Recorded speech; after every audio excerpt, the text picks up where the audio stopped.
Russian troops destroyed a dam near Kurakhove in eastern Ukraine. It happened as a result of shelling. In the village located along the course of the river, the rise of water is recorded more than a meter high. Specialists cannot inspect the dam due to constant shelling. Depending on the degree of damage of the dam, there is a risk of partial flooding of more than 10 settlements. This is not the first dam in Ukraine destroyed by the Russians. In June of last year, the occupiers blew up the Kakhovska HPP, which led to an environmental disaster.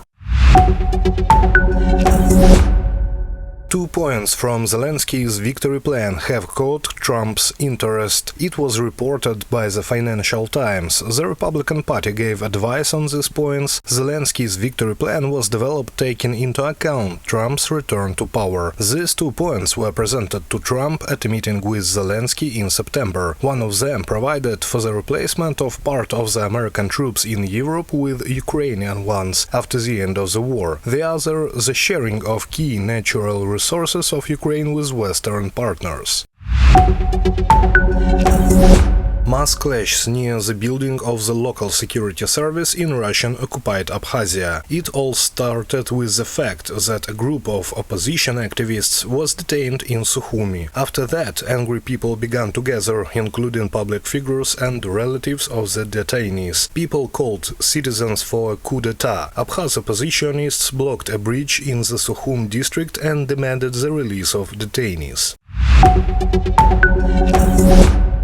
By the end of year, European partners will implement an initiative to provide Ukraine with 1 million artillery pieces of ammunition, President Volodymyr Zelensky said after meeting with EU High Representative for Foreign Affairs and Security Policy, Josep Borrell, who is visiting Kyiv. The key topics of the meeting between the President and the head of EU diplomacy were further interaction between Ukraine and the European Union, an increase in military aid, the lifting of restrictions on strikes against military targets on territory of Russia, the unblocking of support within the European Peace Fund, and the completion of all procedures for providing Ukraine with $50 billion in accordance with the G7 decision.